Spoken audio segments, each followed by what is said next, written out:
The god Fen'Harel was asked by a village to kill a great beast. He came to the beast at dawn and saw its strength, and knew it would slay him if he fought it. So instead, he shot an arrow up into the sky.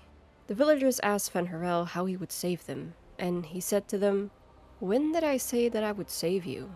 And he left. And the great beast came into the village that night and killed the warriors, the women, and the elders. It came to the children and opened its great maw.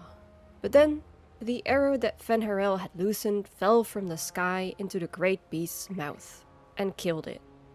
The children of the village wept for their parents and elders, but they still made an offering to Fen'Harel of thanks, for he had done what the villagers had asked. He had killed the beast with his cunning and a slow arrow that the beast never noticed. Felassan, otherwise known as the Slow Arrow, friend of the Dreadwolf, and a man whose story ended far too soon. Despite initially only appearing in one novel, Felassan's character is well loved among fans and actually played a pretty substantial role in elven history. I'm one of the people that's loved Felassan ever since his first appearance in the Masked Empire, and I've been wanting to do a deep dive into his character for quite some time now. So grab yourself a nice maple syrup iced coffee, and let's explore the character of Felassan. This video contains pretty major spoilers for the Masked Empire, Dragon Age Inquisition, Trespasser, and of course Dragon Age Veilguard. Felassan, the mysterious but lovable bark-chewing elven dreamer mage. At first glance, Felassan seems like a typical traveler somewhere in his late 30s to early 40s. His Valasline, simple clothes and bare feet make him look Dalish in appearance, and if you didn't know any better, you'd think he was just that, a simple Dalish traveler. And of course, we now know that this is not quite the case. His name, Felassan, means slow arrow in the elven tongue, and it is a reference to the elven legend of Fen'Harel and the Slow Arrow, which is the story that I read at the beginning. We don't know how much of this legend is actually true, or how literal we should take it. But one thing that we do know for certain is that Felassan played a pretty significant part in elven history, as he was a close ally of the Dreadwolf himself. If you've been around since Inquisition and have read the Masked Empire, you'll know how important Felassan was in not only the lore, but also among fans. After the Masked Empire released, Felassan quickly became a fan favorite, despite the fact that this was his only appearance. So, why? Well, I think his personality was part of the reason, of course, but I also think people loved the mystery behind the character of Felassan. The question of, is he really who he says he is raised multiple times throughout the book, and apart from the very last chapter, we never read the story from his perspective, so it's always hard to determine what Felassan is truly thinking or feeling. And not only that, he claims he is Dalish, but we never meet his clan. He is incredibly skilled at magic and possesses knowledge that not even the other Dalish possess. We don't know his motivations or even where his true loyalties lie sometimes. And yet, he is a very likable character. He has a fun personality, plenty of great moments, and he is a reliable companion. That, combined with the constant subtle hints that the story throws at you regarding his true identity and motivations, makes us want to know more. It makes us want to get to know his character better. The entire mystery surrounding Felassan and the way the book presents him is what makes him particularly intriguing. The book constantly reminds you, hey, there is more to this character. He is probably not really who he says he is. Hey, this guy's our ally, but is he really? It builds up the mystery as the story progresses, and just as we finally get a glimpse of what is behind that mystery, he dies, struck down by his friend, a blow that he never saw coming. Of course, at the time the novel was released, we did not yet know Felassan's true identity or that of the mysterious figure that killed him, but I am not surprised this left fans wanting more of Felassan. Even I, who read The Masked Empire after playing Inquisition and Trespasser, had become attached to Felassan, knowing that he was not going to survive by the end of the book. In fact, knowing he had a connection to Solas made him even more interesting to me. The relationship between Solas and Felassan and how things ended for him in the Masked Empire is something I want to go into more later. But before I do that, I want to talk about where it all started and how he even ended up in this position. For that, I will need to talk a bit about the history of the elves. And don't worry, I'm going to keep this as brief as I can. So, let's start with the beginning. In its very early history, back when the world and the Fade were one whole, Thedas was inhabited by spirits, dwarves, and colossal creatures made of metal and stone, the Titans.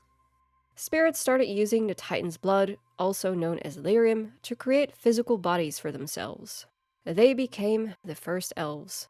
One of the first elves, a woman named Mythal, convinced her friend Solas, a spirit of wisdom, to join her in physical form, as she would need his wisdom in a world full of louder voices that would go too far.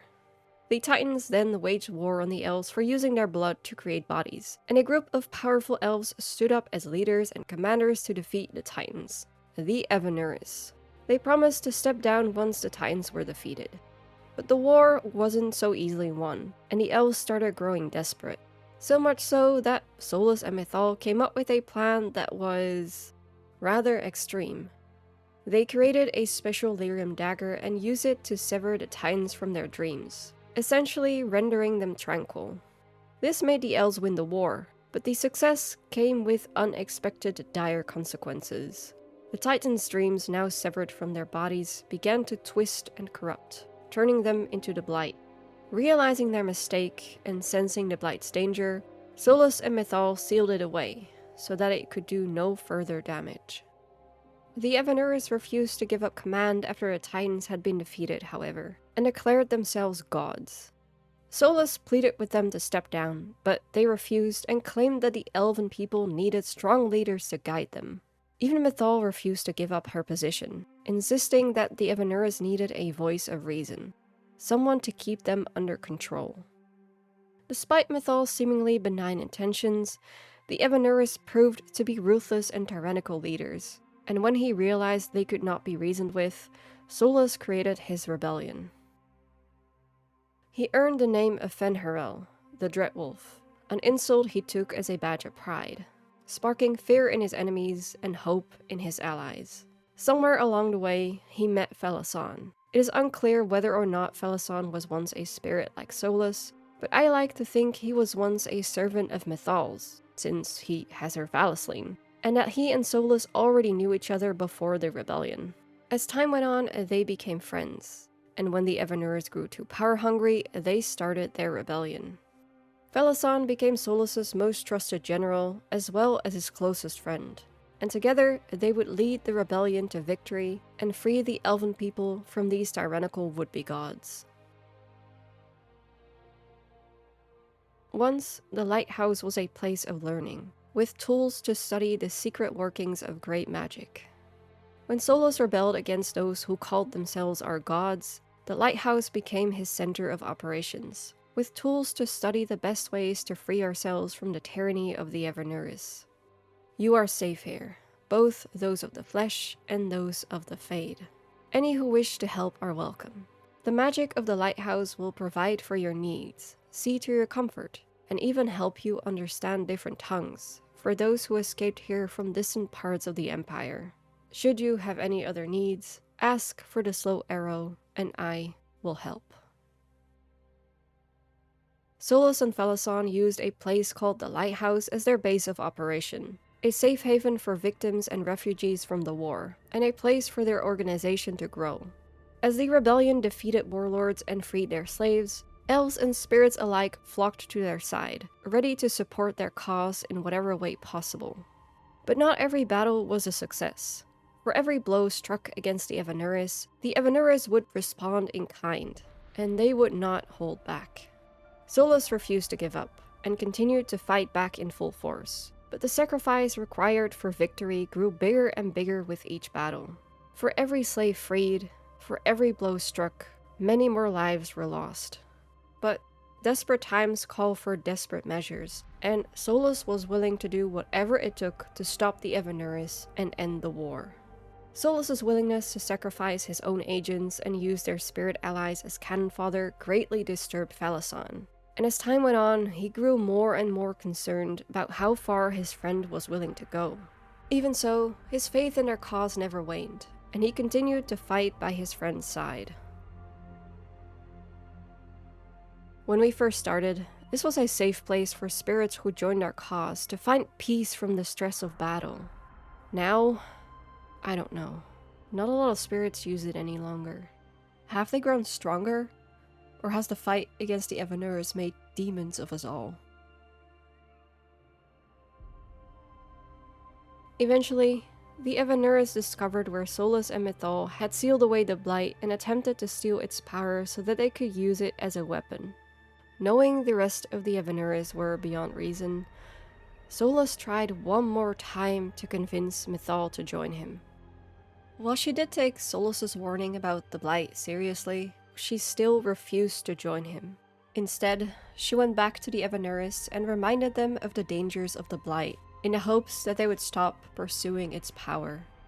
But, as I said, the Evanurs were beyond reason. They did not heed Mythal's warning, and killed her instead. Solas was furious when he found out what the Evanurs did, and decided that there was only one punishment fit for a crime like this. Desperate times call for desperate measures. For this, and for Mythal, I sentence you to sleep in exile ever after. Your own lives will form the veil that keeps the horror you unleashed at bay.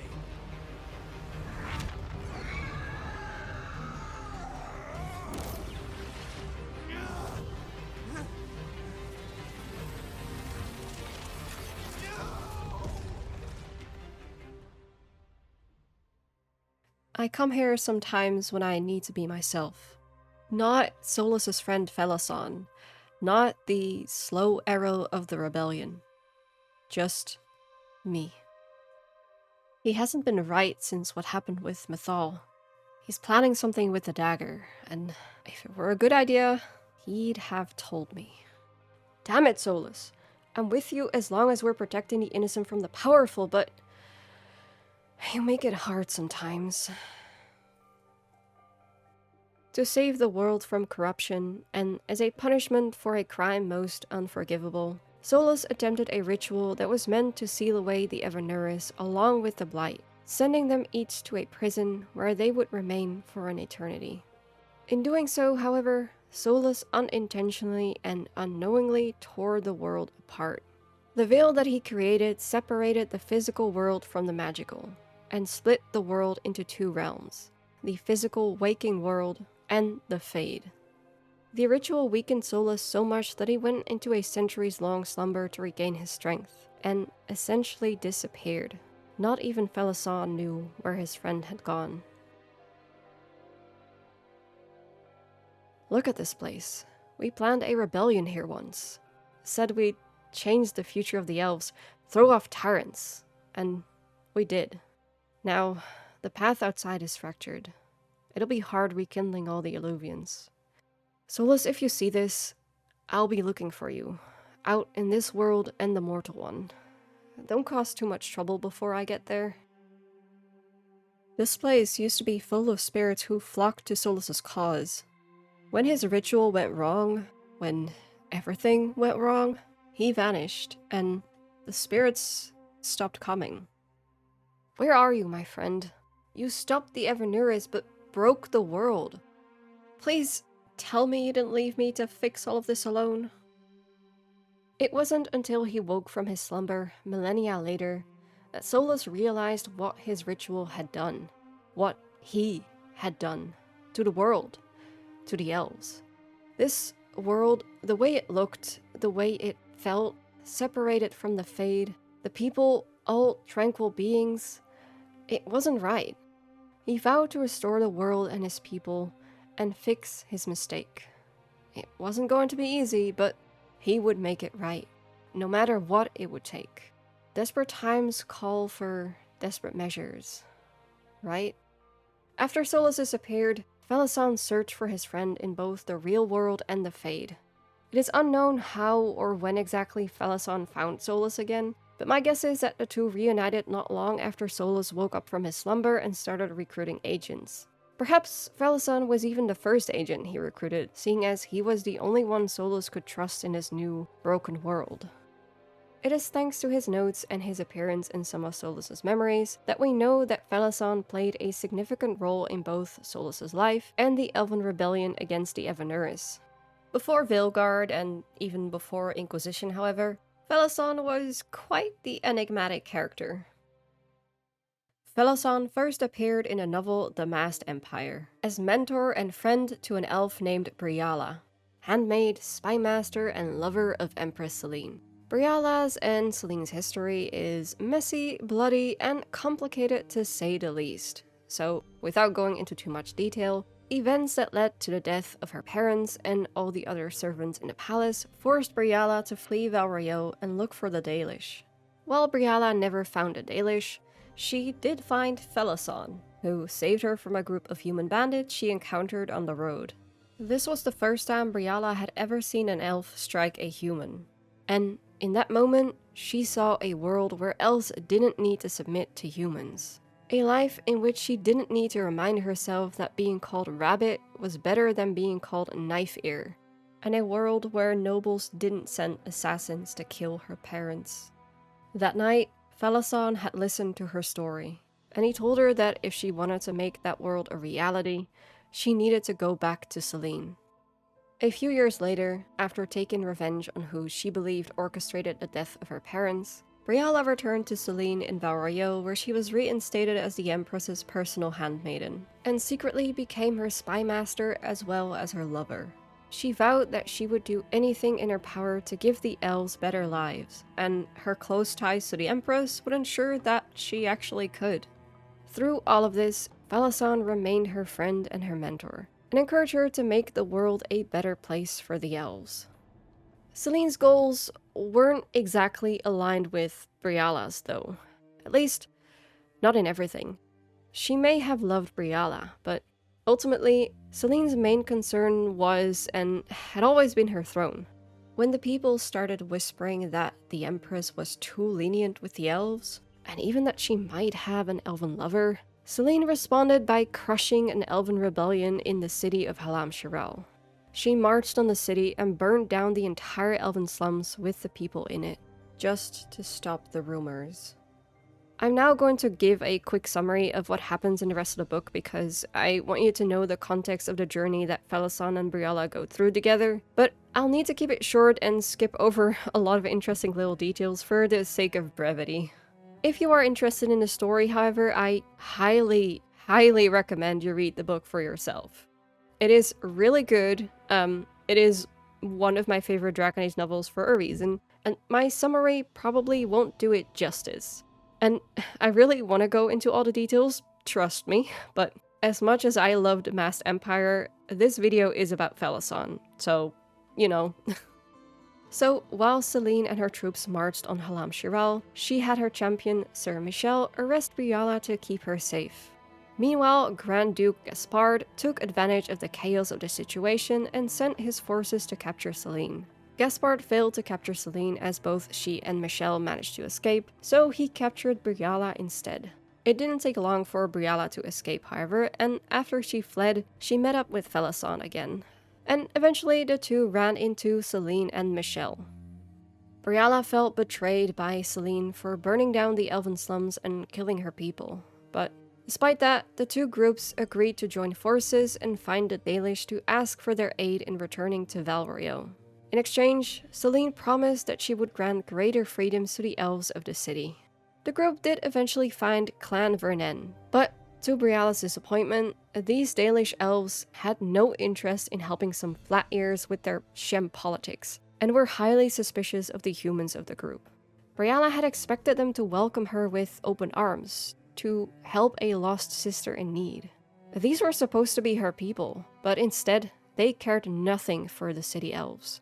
They didn't even see them as their people anymore. During their time with the Dalish, the group discovered the clan's keeper had bound a self-proclaimed choice spirit named Imshael in an attempt to unlock the Alluvians, magical mirrors that ancient elves used to travel long distances in a shorter period of time. A perfect way for the group to return to Val Royeaux quick and unnoticed. Felassan and Briala created a distraction so that the group could escape the Dalish, who would not let them leave freely, and used the opportunity to seek out the bound demon.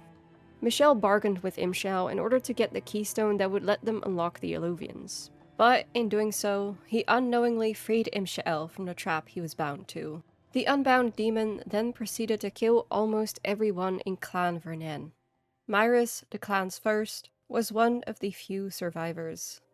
After getting the keystone, Felassan led the party to the nearest Illuvian, through the crossroads and into ancient elven burial chambers in order to get to the main chamber, where the rest of the Illuvian network could be activated. All while displaying unusual knowledge of the chambers, what they were used for, and what they could potentially encounter down here. During their travels through the ancient chambers and the Illuvian network, the group encountered Gaspard and some of his allies, as well as Myris, who seemed to have allied herself with them. The two groups agreed to a truce until they reached the exit, and made their way through the ancient chambers together, fighting off undead and even a Varterol. A number of things happened, like a duel to decide the future of Orlesian rulership, the group finding out Myris was actually possessed by Imshel, and Felassan persuading him to leave by promising him something bigger is coming. But the most important one has to be Briala realizing it was Celine who had her parents killed all those years ago. There are many things Briala could forgive her for, but for this, she could not. No matter how much they loved each other, Celine's throne would always come first. And now it was time for Briala to put her people first, and she knew exactly how. Using the very same tricks Celine herself taught her growing up, Briala managed to steal the keystone from her former lover, activated the rest of the Illuvians, and created a passphrase that would allow her to control the network. After sending the rest of the party away through the Illuvians and saying goodbye to Myris, Briala revealed to Felassan how she would use the Illuvian network to help her people. While the two main forces would be distracted with their war, she would make sure the elves got their freedom. At this point, Felassan was the only person Briala truly trusted. So much so that she would have told him the passphrase to the Illuvian network had he not stopped her. The elves of Orlais were in good hands, and he had work to do elsewhere. Are you sincere? You will use the paths of the Illuvians to help your people? Briala thought for a moment. Celine and Gaspard saw an army, but that would be fighting their fight. With the paths, I could get food to alienages where elves would otherwise starve. They would let me move ahead of an oncoming army and warn the target, or move behind them and attack their supply lines. Which army are you going to hamstring? Briala looked at Felassan, smiling, even as she started to shiver from the winter's chill. Whichever one seems to be winning. What was it? Anaris and Andrul? Felassan smiled. You prolong their fight, and in the chaos, your people work free from their bonds? It can work, I think. Briala held her arms around her. Halam Shirel rioted because of a single nobleman. I can find elves who will help me with my work in every city in Orlais, and more who are too afraid to fight, but will serve as my eyes and ears if I can help their children survive the winter. That is, Felassan said, and after a pause, finished, a unique use of the ancient relics of our people, Dalen. I think Fen'Harel would have approved, Briala said, and saw Felassan give a startled laugh. He might have, her teacher said, though I very much doubt it. Oh, I almost forgot, she said. The passphrase to access the Illuvians, in case we get separated. It's... She broke off as his fingers brushed her lips, looking at him in surprise. Felassan smiled again, but his eyes were sad, and wiser than Briala could ever imagine. Don't. She looked at him silently for a moment, and then put it together. You're leaving. I must. The Dalish? He snorted. Them? Please. Then his face turned serious. But the elves of Orlais are in good hands, it seems. Many other things are not, and I have more work to do elsewhere. Little did Briala know how close she came to indirectly aiding the Dreadwolf himself in his long plan to restore the world of his people. A world that elves like Briala could only ever dream of, could only ever hear about in stories passed on over generations upon generations. A world that, even for all its glory, was just as flawed as the one they were living in right now. But Felassan had stopped her because he wanted better for them. In the darkness that night, the elf who had called himself Felassan made a fire in the deepest woods. He set wards around his camp, carefully marking a circle with energies that would awaken him if anything approached, because wandering bandits were clearly his biggest concern at the moment. The thought made him laugh, and he dismissed the wards with a negligent wave of his hand. It always made the air smell funny, anyway. He had caught a rabbit earlier in the day. He roasted it over the fire, taking his time and savoring the smoky meat. When he finished, he washed the juices from his face and hands with a bit of snow, then called the magic to himself to warm the chill away. He looked at the fire, crackling and hissing from the wet wood. Smoke curled up through the trees until it was lost in a brilliant field of stars that dazzled the night sky like distant diamonds. The thought of staying awake struck him. He had herbs that would keep him from dreaming most of the time, and wards that would do a good job of blocking him from the fade when the herbs failed. He could have a lovely time, he thought, running and hiding and looking over his shoulder for the rest of his life. But Sir Michel had held to his word, and Felassan could not stomach letting some headstrong boy show him up. It was pointless to put it off any longer. He searched into his robe and drew forth a packet of herbs. He sat cross-legged, calmed his breathing until he found his true self inside the shell of his flesh, and sprinkled the herbs over the fire. The fire flared, going green for a few heartbeats, and the smell of smoke changed into something sharp and old. Felassan shut his eyes and dreamed. He still sat in the forest before the campfire. Everything around him glowed faintly with the aura of the fade, and the smell of herbs was rich and fresh, as though he walked through a meadow in summer. Behind him, dead leaves crackled as someone approached. "I don't have the passphrase," Felassan said, not turning around. "Briala did not tell me." It was a lie, of sorts. She would have told him, had he not stopped her.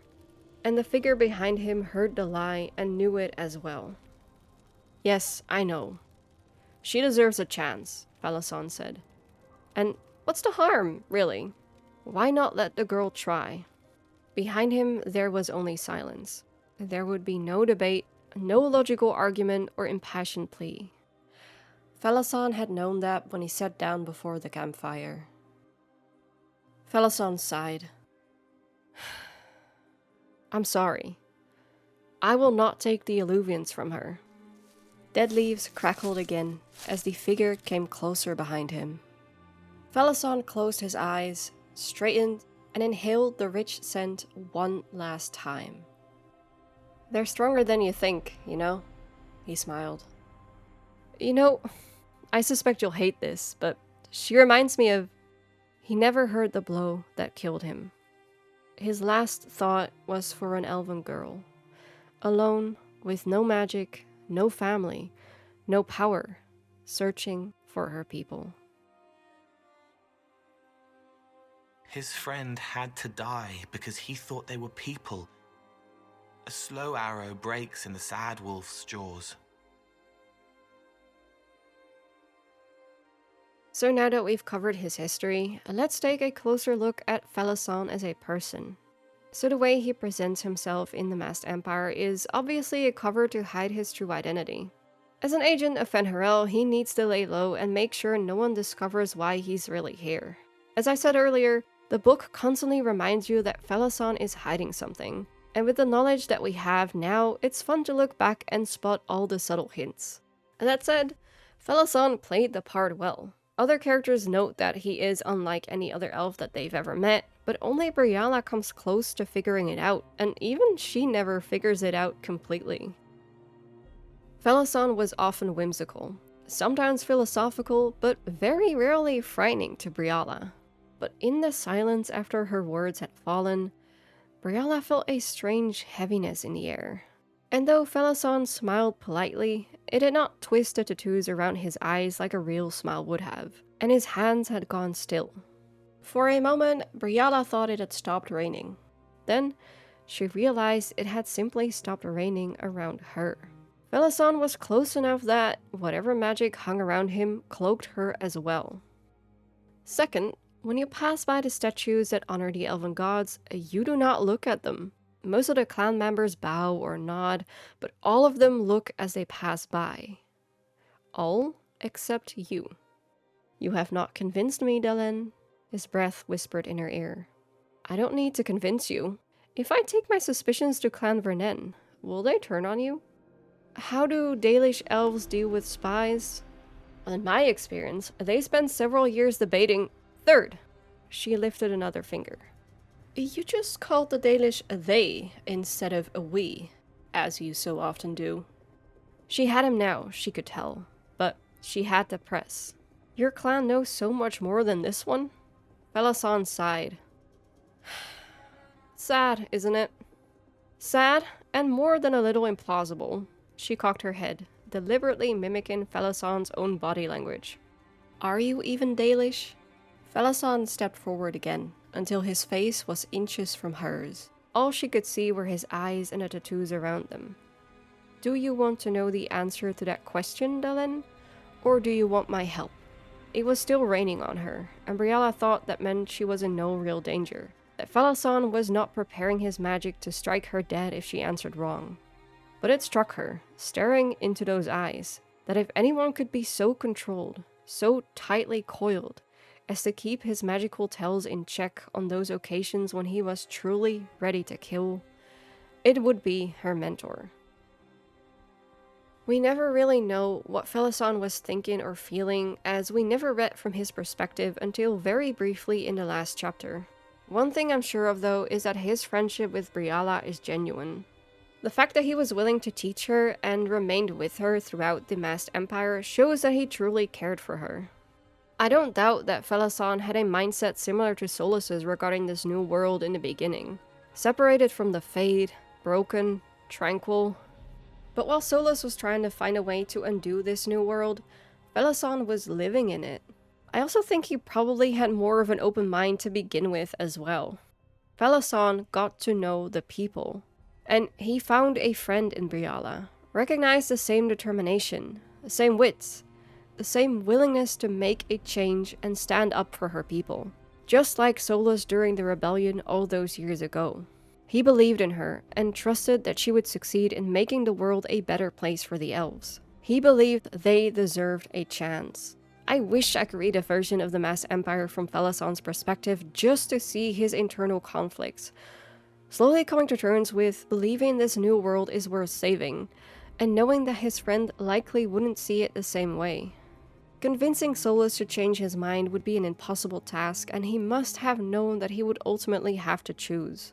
I can only imagine how hard it must have been to know that he would essentially have to betray his closest friend after all they've been through together, even if he was doing it for all the right reasons.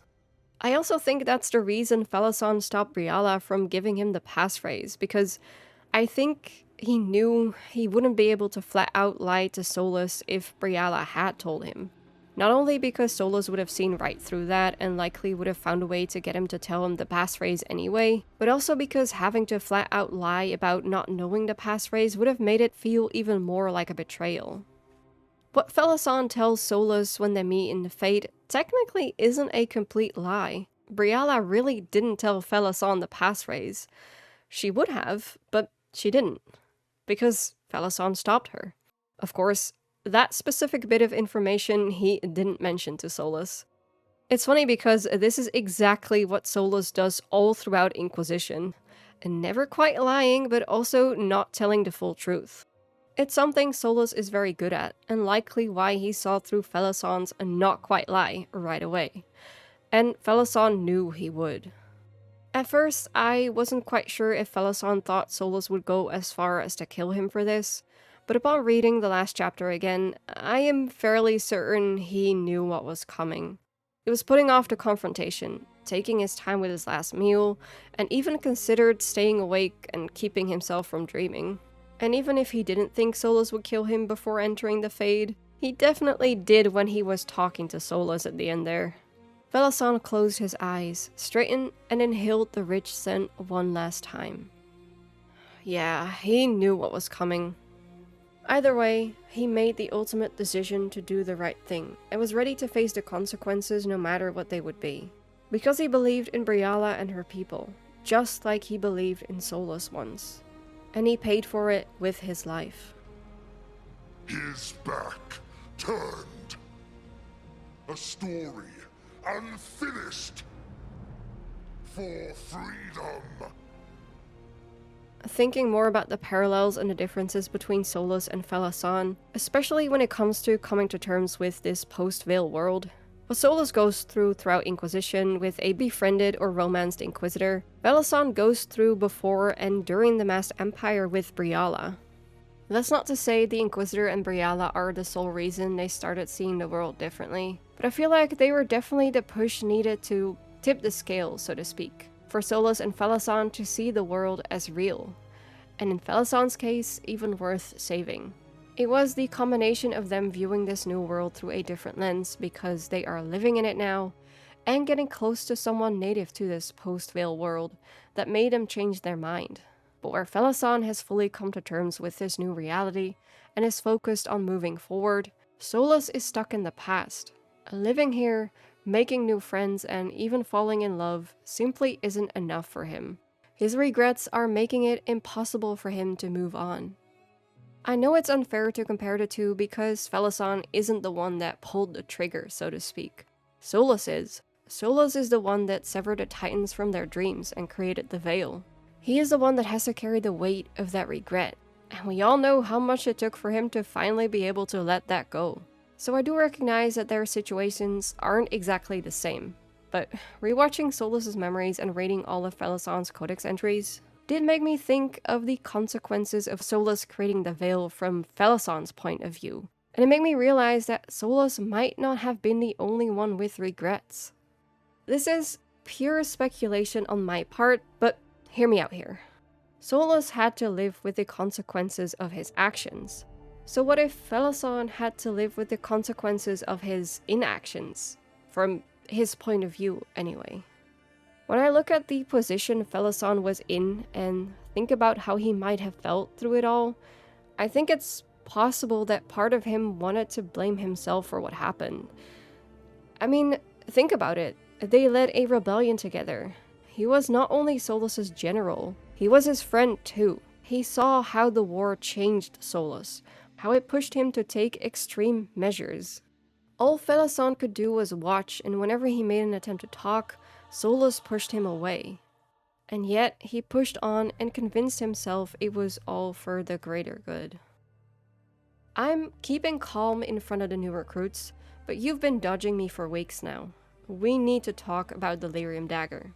Yes, it's powerful. So is an erupting volcano, and nobody would try to harness that for power. Well, maybe Andrul, but do you really want to be compared to Andrul? We need to stop the Evanuris, but I'd rather we didn't destroy the world in the process. If you're certain you can control its power, tell me that. In those words, no equivocating. Also, you and I both know what this dagger means to you. I don't cast my best spells when my spirit is unbalanced. Do you? That's a real question. Maybe you do. I'm with you no matter what. In this letter, we can see that Felassan was trying to have a conversation with Solas, an attempt to get him to open up. He wasn't even really telling Solas to stop, nor was he judging him. He was genuinely expressing his concerns and asking for Solas to reassure him. And even that last line, "I'm with you no matter what," I'm interpreting as Felassan letting Solas know that he doesn't have to go through this alone. I'm your friend, remember? You can trust me, so please, just talk to me. There really isn't much more Felassan could have done. You can't force someone to talk to you, and you can't control someone else's actions. Solas' mind was set. But still, there's always that part of you that wonders, what if I had just tried a little harder? Could I have made a difference? Could I have done more? We can't know for sure if Felassan had regrets about how he handled things with Solas. But if he did, I think ultimately he realized that even if he could have done something to stop Solas, he didn't, and he can't change anything about it now. All he can do is move on and do better. which is exactly what he did in the Masked Empire when he stopped Briala from giving him the passphrase. Both Solas and Felassan knew that the wonderful world of Elvenon wasn't actually as wonderful as the stories make it out to be. I mean, of course they knew they lived it, but I also mean they recognized the similarities between then and now. A lot of elves view Elvenon as the paradise where all elves were free and happy, but nothing could be further from the truth. In Felassan's own words, every atrocity you seek to avenge for your broken people in their alien ages, elven nobles committed upon elven servants. I could go on a full tangent about nostalgia and how it tends to make you forget the bad things and only remember the good things, but I want to stay on topic, so I'll just save that for another day. The point is, Solas wants to undo his mistake and go back to a time where everything was better, despite him knowing that that wasn't quite the case. And Felassan has learned to accept and move on, allowing himself to grow as a person. I think Felassan is, or was, a very compassionate person who cared deeply about people. This is proven not only by the fact that he stood up against the Everners way back when and fought alongside Solas to free the elven people, but also by the fact that he changes his mind about modern Thedas and goes against Solas' orders despite knowing that there would be consequences. And even if he knew he wouldn't be able to change Solas' mind, I am certain he would have tried had Solas given him the chance, as he tried to do all those years ago when he suspected Solas was planning something with the dagger. Felassan fought for what he thought was right, as did Solas of course, but where Solas took things too far, Felassan stopped, took a good look at himself and what was happening around him, and decided that enough is enough. If making things right only leads to more suffering, you are no longer making things right. While he doesn't quite go against Solas during the Elven Rebellion, we do know that he doesn't quite agree with how Solas handles things. Not only do we get that from his notes where he expresses concerns regarding Solas' plans, but also from the way he reacts to Solas sacrificing all those spirits. It was not for nothing, my friend. The distraction the spirits gave us allowed our agents to retrieve the relic. Distraction? No force could have breached this citadel. But it was necessary for the enemy to believe we were committed. A heavy sacrifice, but one that gave us a real chance to end the war. You knowingly sent all those spirits to their deaths. Solas, we're supposed to be better than that. They died true to their nature, doing what they loved, Felassan. Let that be a comfort, that this war did not corrupt them into something different from what they were supposed to be. I also got the sense that where Solas is the inspiring and fearless leader, the face of this rebellion, Felassan was the link that connected them to the people. Where Solas was more focused on the goal, freeing the elven people and defeating the Everners, Felassan was more focused on the personal connections with the people they were fighting for. At least, that's the sense I'm getting. And I'm not saying Solas didn't care about his people. We do know for a fact Solas cares a lot about his people. I'm sure he spoke to them regularly, and we know he removed their Valisline personally. But when you're a leader of such a massive and important organization, you hold a lot of power, and that scares people. Even if you have the best intentions, you just become less approachable. And that's something you might not always realize when you are in that leadership position. This point is also brought up in Inquisition, but with the Inquisitor. It gets brought up multiple times by multiple characters, but I'll use Sarah's words as an example. That was fun! An Inquisitor of the people, still remembering you're one of them. If all they got was the Herald stuff, the serious bit, you'd start to sound pretty scary. That works, but not for long. Whatever it takes. I'd start throwing pies if it kept people inspired. Pies is so good! And Coryphanus would never do that. Good thing for you, innit? Because from the bottom, everyone up top sort of seems the same. From the notes that Felassan left in and around the lighthouse, we know that he was offering people help, a guide for those lost, or answers for those who had questions. People could come to him if they needed to talk or express their concerns, or if they needed help, even with more trivial things. Even if you are not ready to talk or don't really have anything to share, just knowing someone is willing to listen is a comforting thought, and sometimes that is enough.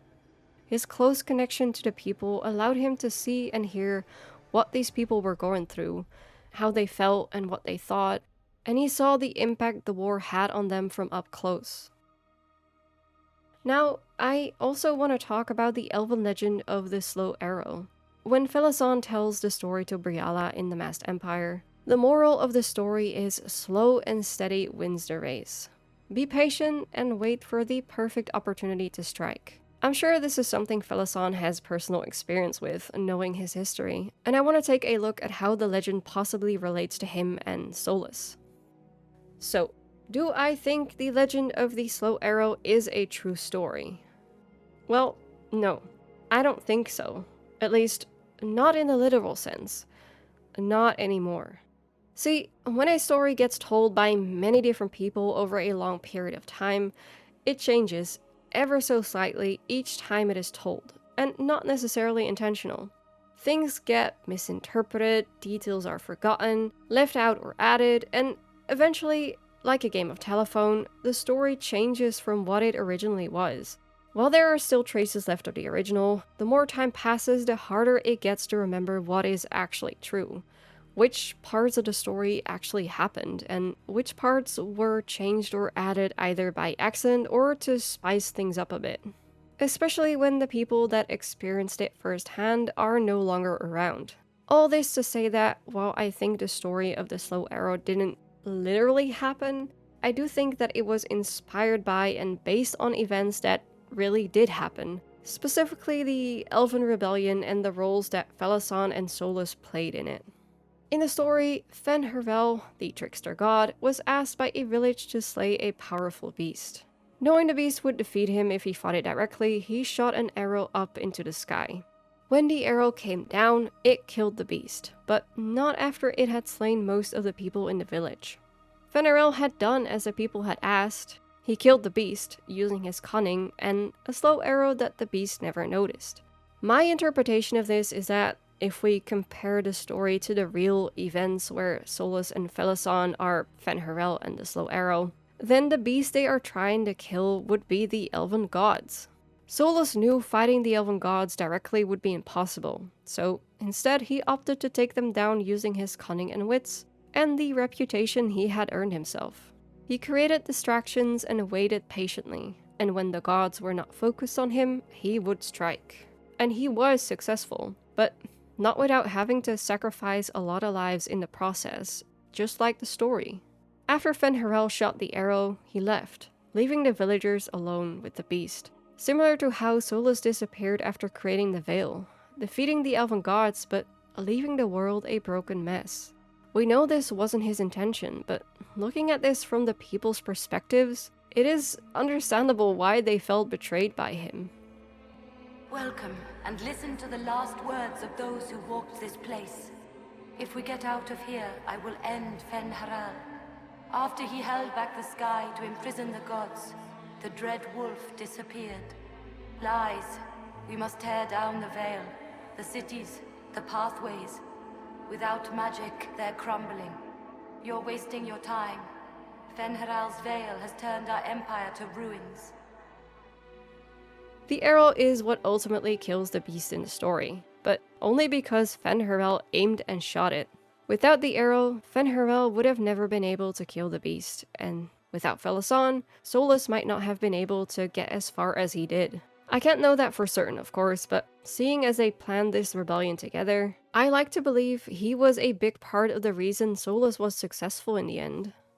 Felassan was not only a close friend and a capable ally, but as Solas' general, he likely handled things Solas couldn't take care of personally, or was able to go to places beyond Solas' reach. Basically, he was Solas' most crucial tool. Despite his worries about the sacrifices they had to make, Felassan remained dedicated and continued on the path Solas had laid out for him. But unlike the arrow loosened by Fen'Harel from the story, Felassan had the ability to change his course. It just took him a little longer to realize that. Ultimately, we can't say for certain whether the story of the Slow Arrow truly originates from the time of the Elven Rebellion, but I do think it's interesting how many similarities you can find if you look closely. Either way, I really enjoyed analyzing it, and if you have any other takes on the story, make sure to leave a comment and let me know, because I would love to hear them. So, Felassan, the slow arrow in the sad wolf's jaws. A friend betrayed, a story unfinished. But what if his story didn't end there? Well, that is something I am going to explore in my next video. To give you a little tease, I'll be talking about what things would be like if Felassan actually never died and became a companion in Vilgard. Not my usual format, since it's more of a theory video, I guess? But I've been having a lot of fun with it, and if you love Felassan as much as I do, I'm sure you'll enjoy it too. But for now, this was the unfinished story of the Slow Arrow. A loyal friend to the bitter end, who had the courage to stand up for what was right. Thank you so much for watching. If you liked this video, let me know by liking this video, or leave a comment and tell me your favorite thing about Felassan. I'm also curious, where did you first see him? Was it the Masked Empire, or did you first see him in Vilgard? A very special thanks to my patrons and channel members. You guys have been supporting me for quite a while now, and it means a lot to me, and I'm very, very thankful for it. Especially now that content, or at least regular videos, have been a bit slower than usual. Thank you so much, I really, really appreciate it. If you also want to support the channel, consider joining my Patreon or becoming a member and get this cute little T icon beside your name. If you want to have a chat sometime, feel free to join my Discord server, follow me on Blue Sky, or make sure to tune in on my live streams on Thursdays. I've been streaming Vilgard for the past few months, and after we finish that, I'm planning on streaming other games as well, and I would love to see you there. That's it for now though, thanks again for watching, and I hope to see you on the next one.